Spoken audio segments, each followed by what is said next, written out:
আসসালামু আলাইকুম। Honours fourth year শিক্ষার্থীরা, তোমাদের জন্য খুব তাড়াতাড়ি আবার আরেকটা নতুন চ্যাপ্টার নিয়ে হাজির হলাম, কেননা তোমরা যথেষ্ট পিছিয়ে আছো। তোমাদের কথা বিবেচনা করেই আমি খুব দ্রুত আরেকটা চ্যাপ্টার শুরু করলাম।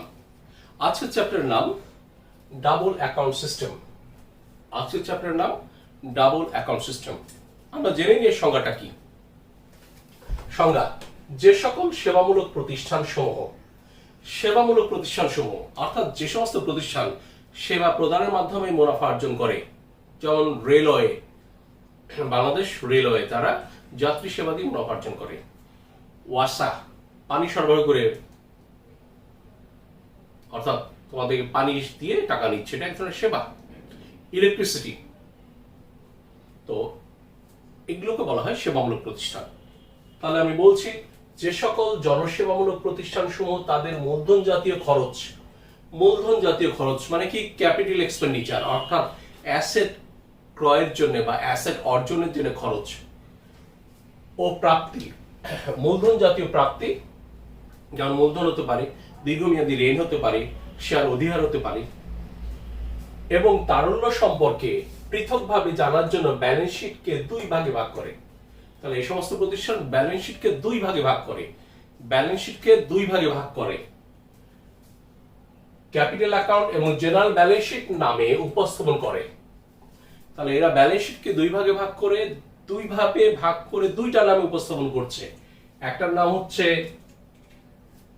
ক্যাপিটাল অ্যাকাউন্ট, একটা জেনারেল ব্যালেন্স শিট নামে উপস্থাপন করে। তাকে দ্বৈত হিসাব বা ডাবল অ্যাকাউন্ট পদ্ধতি বলে। অর্থাৎ ডাবল অ্যাকাউন্ট হওয়ার একটাই কারণ, সেটা হচ্ছে ব্যালেন্স শিটকে তারা দুই ভাগে ভাগ করছে। এক ভাগের নাম হচ্ছে ক্যাপিটাল অ্যাকাউন্ট, এক ভাগের নাম হচ্ছে জেনারেল ব্যালেন্স শিট।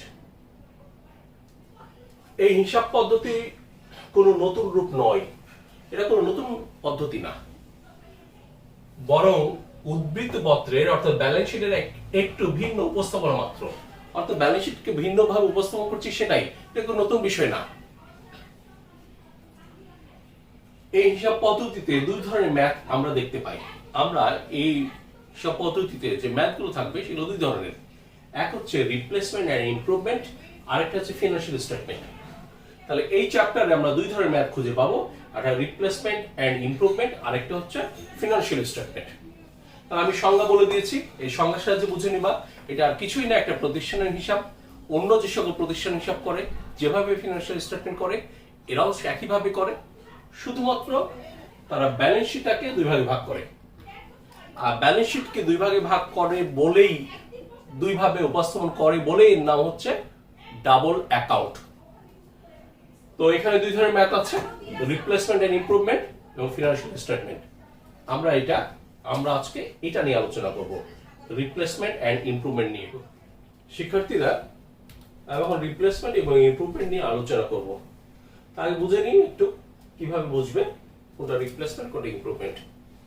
ধরো তোমার একটা পুরাতন দোতলা বাড়ি আছে, এটা ভেঙে আবার নতুন ভাবে দোতলার সমানই করেছো, তার মানে এটাকে বলবো আমরা রিপ্লেসমেন্ট। অর্থাৎ একই সমান কাজ করেছো বলে পুরাতনটা প্রতিস্থাপন করে নতুনটা করেছো, এটা রিপ্লেসমেন্ট। আর যদি তোমার একটা পুরাতন দোতলা বাড়ি থাকে, এটা ভেঙে নতুন ভাবে তিনতলা করা হয়, তাহলে দোতলা পরিমাণ আমরা বলবো রিপ্লেসমেন্ট, আর বাকিটুকু বলবো ইমপ্রুভমেন্ট। তাহলে আগের সমপরিমাণ কাজ করলে তাকে বলা হবে রিপ্লেসমেন্ট, আর বেশি করলে, যতটুকু বেশি করা হবে তাকে বলা হবে ইমপ্রুভমেন্ট। রিপ্লেসমেন্ট এবং ইমপ্রুভমেন্টের জন্য কি কি জার্নাল হবে একটু বলে নিই। ফর রিপ্লেসমেন্ট এন্ড ইমপ্রুভমেন্ট, প্রথমে আমরা এর পেছনে যে টাকা খরচ করব রিপ্লেসমেন্ট এবং ইমপ্রুভমেন্টের জন্য, তাহলে ইমপ্রুভমেন্টের জন্য লিখবো অ্যাসেট ডেবিট, রিপ্লেসমেন্টের জন্য লিখবো রিপ্লেসমেন্ট ডেবিট, আর যেহেতু টাকা খরচ করছি ক্যাশ বা ব্যাংক ক্রেডিট। এরপর অনেক সময় দেখা যায় যে আমরা পুরাতন অ্যাসেট থেকে বা পুরাতন অ্যাসেট ভাঙার পরে যে ম্যাটেরিয়াল থাকে তা আমরা বাদ দিতে পারি বা কিছুটা ব্যবহার করতে পারি। যদি ব্যবহার করি, for use of old material, যদি পুরাতন ম্যাটেরিয়াল ব্যবহার করি, সেক্ষেত্রে জার্নাল হবে asset debit, replacement account credit. এরপরে for sale of old material, আমি পুরাতন বিল্ডিং ভেঙে পুরাতন বিল্ডিং থেকে যে সমস্ত ভাঙা জিনিসপত্র পাওয়া যাবে বা ম্যাটেরিয়াল পাওয়া যাবে সেটা আমার কাজে না লাগলেও আমি বাইরে অনেক সময় বিক্রি করতে পারি। যদি বিক্রয় করে কিছু টাকা পাই সেক্ষেত্রে আমরা লিখবো ক্যাশ বা ব্যাংক ডেবিট, রিপ্লেসমেন্ট ক্রেডিট। এরপরে for balance of replacement account, আমি রিপ্লেসমেন্টের জন্য কিছু খরচ করেছি, রিপ্লেসমেন্টের জন্য প্রথমে কিছু খরচ করেছি, তারপরে ওই বিল্ডিং থেকে বা ওই অ্যাসেট ভেঙে কিছু ম্যাটেরিয়াল ব্যবহার করেছি আর কিছু ম্যাটেরিয়াল বিক্রি করেছি। তাহলে রিপ্লেসমেন্টের যে নিট ব্যালেন্সটা থাকবে তা আমাদের রেভিনিউ অ্যাকাউন্টে ট্রান্সফার করে দিতে হবে। তাহলে এই ধরনের অঙ্ক যত বড় হোক না কেন আমাদের সর্বোচ্চ জার্নাল হবে 4টে, সর্বোচ্চ 4 জার্নালস। এখন আমি একটা অঙ্কের মাধ্যমে এটা সমাধান করব। শিক্ষার্থীরা, রিপ্লেসমেন্ট এবং ইমপ্রুভমেন্টের জন্য সবচেয়ে ইম্পর্টেন্ট পার্ট যেটা নিয়ে আমি এখন আলোচনা করব, এই পার্টটা তোমাদের যদি মাথায় থাকে, এটা যদি বুঝতে পারো আর এভাবে যদি আগাতে পারো, রিপ্লেসমেন্ট এবং ইমপ্রুভমেন্টের অঙ্ক অত্যন্ত সহজ। আমি যা লিখে দিয়েছি এটা কোনো বইয়ে লেখা নাই, বাজারে কোনো বইয়ে এই কথা লেখা নাই, এটা আমার তৈরি, এটা আমি এই পদ্ধতিতে করাই। যা হোক, তোমাদের চিন্তা ভাবনা কিভাবে অগ্রসর হবে, কিভাবে রিপ্লেসমেন্ট এবং ইমপ্রুভমেন্ট সমাধান করবে। তোমাদের প্রথম চিন্তা, তোমাকে যে কাজটা দেওয়া হয়েছে, পুরাতন কাজটা রিপ্লেস করে নতুন কাজ করতে দেওয়া হয়েছে, প্রথমে ভাবতে হবে এই কাজ করতে গিয়ে মোট কত খরচ হবে। এরপরে দেখতে হবে যে এই মোট খরচের মধ্যে কোনো ম্যাটেরিয়াল ইউজ আছে কি, অর্থাৎ পুরাতন বিল্ডিং বলো, পুরাতন কাজ বলো, ওইটা রিপ্লেস করতে গিয়ে যা কিছু পাওয়া যাবে, স্ক্র্যাপ বলো বা ম্যাটেরিয়াল পাওয়া যাবে, ওইটা কি ব্যবহার করা সম্ভব? আর যদি ব্যবহার আমরা করি তাহলে কত টাকার, ওল্ড ম্যাটেরিয়াল ইউজড কত টাকার, এটা তোমার মাথায় রাখতে হবে। তাহলে মোট খরচের মধ্যে ওল্ড ম্যাটেরিয়াল কত টাকার, এখান থেকে এটা বাদ দিলে আমরা খুঁজে পাবো বাকিটুকু নগদ খরচ। অর্থাৎ এটা যদি 20 লাখ টাকা হয় আর এটা যদি 1 লাখ টাকা হয় তাহলে এটা হবে 19 লাখ টাকা। ধরি এটা 20 লাখ, এটা 1 লাখ, তাহলে এটা কত? 19 লাখ। এই নগদ খরচের মধ্যে রিপ্লেসমেন্ট কত, রিপ্লেসমেন্ট কস্ট কত, এটা আমার বের করতে হবে। নগদ খরচের মধ্যে রিপ্লেসমেন্ট কস্ট কত, তাহলে নগদ খরচ থেকে রিপ্লেসমেন্ট কস্ট বাদ দিলে বাকি যা থাকবে বাকিটুকু ইমপ্রুভমেন্ট কস্ট। তোমাদের চিন্তা ভাবনা এভাবে প্রবাহিত হবে, এইভাবে চিন্তা করবে, তাহলে এই অঙ্ক অত্যন্ত সহজ। এখন আসো রিপ্লেসমেন্ট কস্ট কত, আমরা দেখিনি রিপ্লেসমেন্ট কস্ট কিভাবে নির্ণয় করবে। Replacement cost equal to old cost plus increasing cost. ধরো তুমি 50 বছর আগে একটা বাড়ি তৈরি করেছিলে, এখন ওই বাড়িটা ভেঙে আবার সমপরিমাণ বাড়ি তৈরি করতে চাও, খরচ কি আগের সমানই হবে না বেশি হবে? অবশ্যই 50 বছরে ম্যাটেরিয়ালের দাম বেড়ে গেছে, লেবার কস্ট বেড়ে গেছে, সুতরাং রিপ্লেসমেন্ট কস্ট অবশ্যই বেশি হবে। তাই replacement cost equal to old cost plus increasing cost, অর্থাৎ পুরাতন খরচ যা ছিল তার সাথে যে পরিমাণ বৃদ্ধি পাবে যোগ করলে পাবো রিপ্লেসমেন্ট কস্ট। অর্থাৎ রিপ্লেসমেন্ট হচ্ছে পুরাতন কাজের বর্তমান মূল্য, পুরাতন কাজের বর্তমান মূল্য। এরপরে আমি বলেছিলাম যে রেভিনিউ অ্যাকাউন্টে কি পরিমাণে অ্যামাউন্ট ট্রান্সফার করবে, কিভাবে রেভিনিউ এক্সপেন্স নির্ণয় করবে। কস্ট অফ রিপ্লেসমেন্ট, এখান থেকে আমরা ম্যাটেরিয়াল ইউজড এইটা এবং ম্যাটেরিয়াল সোল্ড প্রশ্ন বলা থাকবে, বাদ দিলে যেটা হবে amount transfer to revenue account. তবে শিক্ষার্থীরা এই ছকটা এবং এই আমি যে কথাগুলো লিখে দিয়েছি ঠিক এইটা মাথায় রাখলে, এর চেয়ে বেশি কিছু মাথায় রাখার দরকার নেই, এটা মাথায় রাখলে তোমরা রিপ্লেসমেন্ট অঙ্ক অত্যন্ত সহজভাবে করতে পারবে। আমি এখন একটা অঙ্ক এভাবে করে দেখাচ্ছি। শিক্ষার্থীরা, আমি 1 নম্বর এক্সাম্পল শুরু করতে যাচ্ছি, তোমরা দেখো আমি যে রুলস বললাম তার মাধ্যমে আমি কিভাবে সমাধান করি।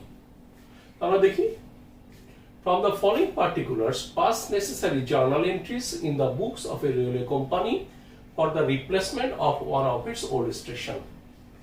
বলা আছে এই তথ্য থেকে তুমি জার্নাল এন্ট্রি তৈরি করো। জার্নাল এন্ট্রি তৈরি করো। আমরা জানি জার্নাল এন্ট্রি 4টে। In the books of a railway company বইতে, for replacements of one of its old station, তার একটা পুরাতন স্টেশন ছিল, স্টেশনটা কোনো কারণে ভেঙে গেছে বা ছোট আছে, সেটা ভেঙে বড় করতে চাই বা রিপ্লেস করতে চাই, যাই হোক না কেন, তাহলে আমাদের জার্নাল এন্ট্রি করতে বলেছে। আমরা জানি বা একটু আগে আমি বলেছি জার্নাল এন্ট্রি সর্বোচ্চ 4টে। একটা হচ্ছে রিপ্লেসমেন্ট এবং ইমপ্রুভমেন্টের জন্য, একটা ম্যাটেরিয়াল ব্যবহার করার জন্য, একটা ম্যাটেরিয়াল বিক্রয় করার জন্য, আর একটা রেভিনিউ অ্যাকাউন্টের জন্য। খেয়াল করো, আমি একটু আগে বলেছিলাম, আমি সেটা লিখে রেখেছি। ফর ইমপ্রুভমেন্ট অ্যান্ড রিপ্লেসমেন্ট, ইমপ্রুভমেন্টের জন্য অ্যাসেট, এখানে অ্যাসেটের নাম হচ্ছে railway station. Railway station debit, replacement debit, cash বা ব্যাংক ক্রেডিট। তাহলে রিপ্লেসমেন্ট এবং ইমপ্রুভমেন্টের জন্য এটাই যাবে দা অ্যাসেট ডেবিট, অ্যাসেটের নাম আছে railway station, replacement debit, cash বা ব্যাংক ক্রেডিট। এবার বলেছিলাম যদি পুরাতন ম্যাটেরিয়াল ব্যবহার করা হয় তাহলে অ্যাসেট ডেবিট, রিপ্লেসমেন্ট ক্রেডিট। আমার এখানে অ্যাসেটের নাম হচ্ছে railway station, railway station debit, replacement credit. এরপর বলেছিলাম যদি পুরাতন ম্যাটেরিয়াল বিক্রি করা হয়, ক্যাশ বা ব্যাংক ডেবিট, রিপ্লেসমেন্ট ক্রেডিট। এরপরে বলেছিলাম নিট রেভিনিউ অ্যাকাউন্টকে, নিট রিপ্লেসমেন্ট অ্যাকাউন্টকে রেভিনিউ অ্যাকাউন্টে ট্রান্সফার করতে হবে, নিট রিপ্লেসমেন্টকে রেভিনিউ অ্যাকাউন্টে ট্রান্সফার করতে হবে। Revenue account debit, replacement account credit, তাহলে 4টে জার্নাল করতে হবে। আমরা অঙ্কটা দেখে আমরা সমাধান করব, তবে এই অঙ্ক সমাধান করতে গেলে 2টা ওয়ার্কিংস তোমাকে সবসময় করতে হবে, 2টা ওয়ার্কিংস।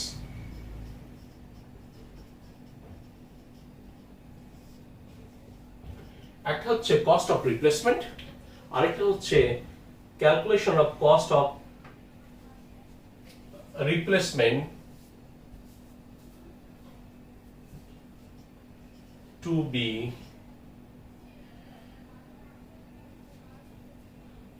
অথবা বলতে পারি ক্যালকুলেশন কস্ট অফ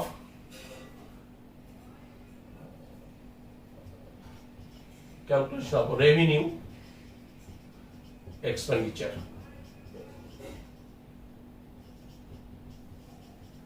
অর্থাৎ রিপ্লেসমেন্ট কস্ট আর রেভিনিউ এক্সপেন্ডিচারটা আমরা ক্যালকুলেশন করব, এই দুইটা ক্যালকুলেশন সবসময় করতে হবে।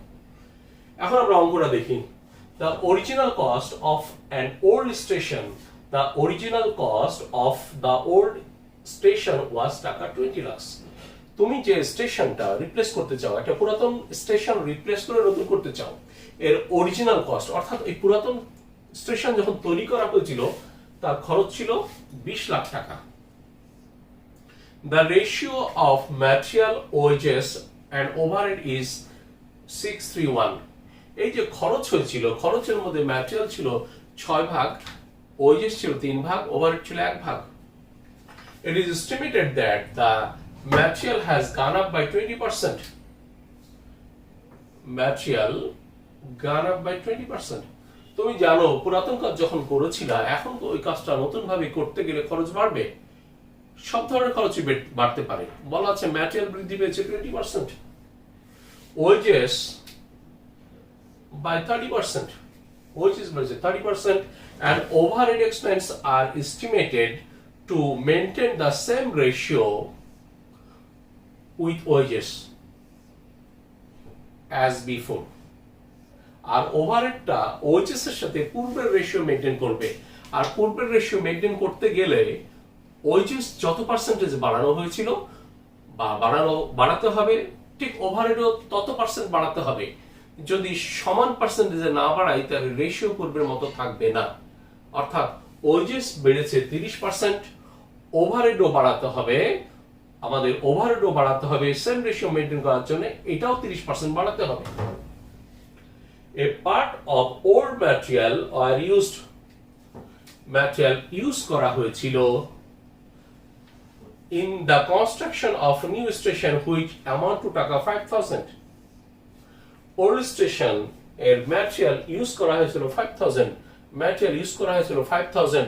তোমরা খেয়াল করো আমরা ম্যাটেরিয়াল ইউজ পেয়ে গেছি 5,000।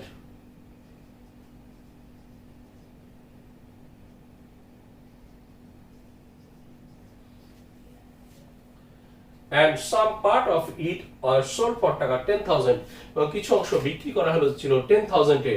দেখো আমরা বিক্রিটা পেয়ে গেছি 10,000।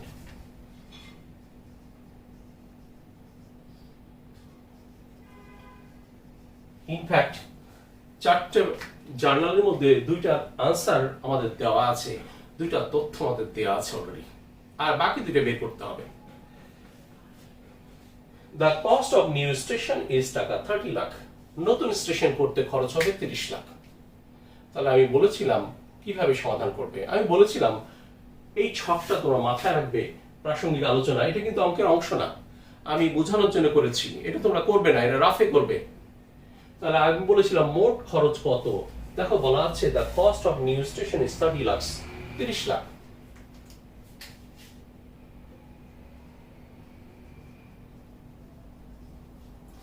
এর মধ্যে বলেছিলাম ওর ম্যাটেরিয়াল ইউজ কতটুকু, ওর ম্যাটেরিয়াল ব্যবহার করেছো 5,000 টাকা।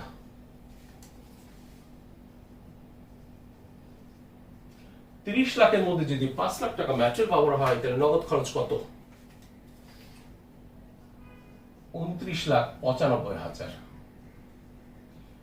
এর মধ্যে জানতে হবে কস্ট অফ রিপ্লেসমেন্ট কত। আমি বলেছিলাম cost of replacement equals to original কস্টের সাথে ইনক্রিজটা আমরা যোগ করে দেব, আমরা এটা ওয়ার্কিংস এর মাধ্যমে বের করে নিব। Calculation of cost of replacement, element of cost, elements of cost, original cost,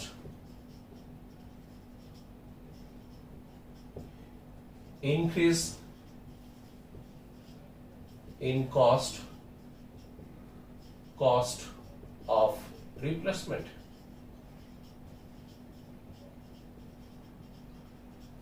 আমি বলেছিলাম কস্ট অফ রিপ্লেসমেন্ট হচ্ছে পুরাতন কাজের বর্তমান মূল্য, পুরাতন খরচের সাথে যে পরিমাণ বৃদ্ধি পাবে, যে পরিমাণে ইনক্রিজ হবে তা যোগ করে দিলেই কস্ট অফ রিপ্লেসমেন্ট পাওয়া যাবে।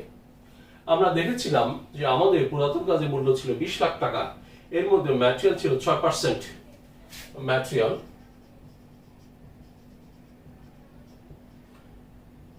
20 লাখ টাকার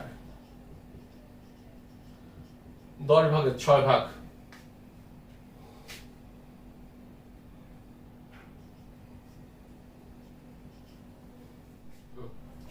আমি বলছি যে আমাদের অরিজিনাল কস্ট ছিল 20 লাখ, ম্যাটেরিয়াল হচ্ছে 6 আর 3 9 1 10, 10 ভাগের 6 ভাগ, তার মানে 12 লাখ।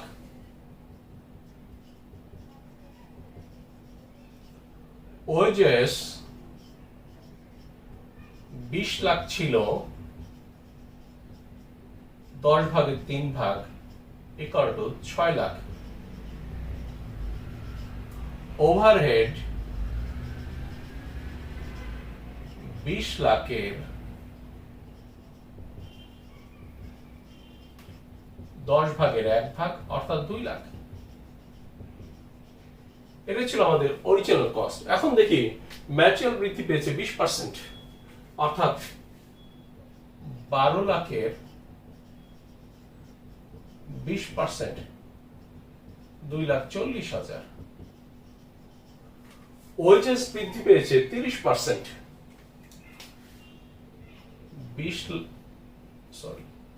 6 লাখের 30% 1,80,000। ওভারহেডকে বলা হচ্ছে same ratio with the wages, wages এর সাথে একই রেশিও মেইনটেইন করতে হবে, তার মানে একই হারে পার্সেন্টেজ বাড়াতে হবে। একই হারে পার্সেন্টেজ না বাড়ালে রেশিও একই রকম হবে না, অর্থাৎ ওয়েজেস আমাদের 30% বাড়াতে হবে, 60,000। তাহলে আমাদের অরিজিনাল কস্ট ছিল 2 লাখ, 12 লাখ বেড়েছে 2,40,000, তাহলে কস্ট অফ রিপ্লেসমেন্ট 14,40,000, 6 লাখ যোগ 1,80,000 7,80,000, আর এইটা হচ্ছে 2 লাখ যোগ 60,000 2,60,000,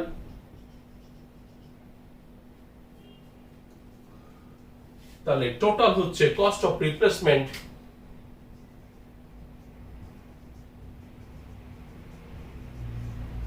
14,40,000। 24,80,000।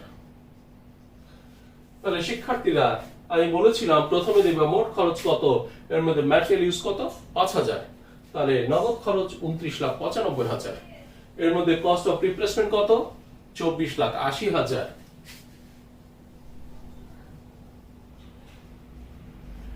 তাহলে 29,95,000 মধ্যে যদি 24,80,000 রিপ্লেসমেন্ট হয়, তাহলে বাকিটুকু ইমপ্রুভমেন্ট, এটা থেকে এটা বিয়োগ করে দাও 5,15,000।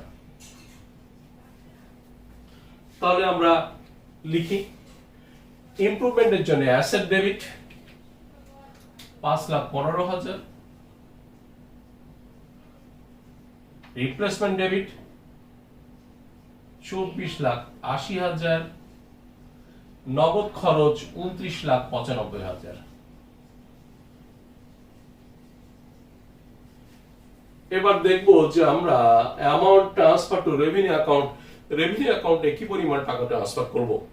আমি একটু আগে ছকে বলে দিয়েছিলাম, নিয়মের সময় বলে দিয়েছিলাম। Cost of replacement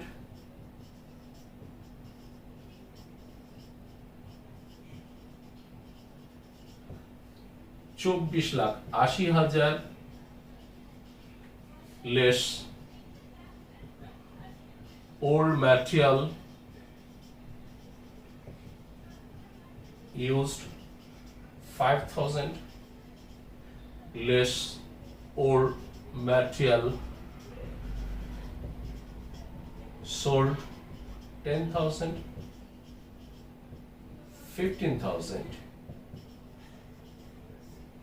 equal to 24,65,000। আমরা রেভিনিউ অ্যাকাউন্টে পাঠাবো 24,65,000।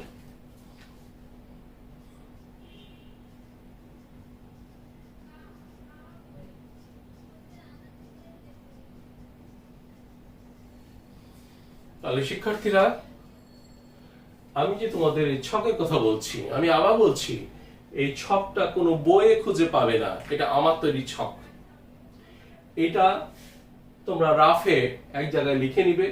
প্রথমে দেখবে মোট খরচ কত, তার মধ্যে ম্যাটেরিয়াল ইউজ কতটুকু, বাকিটুকু নগদ খরচ।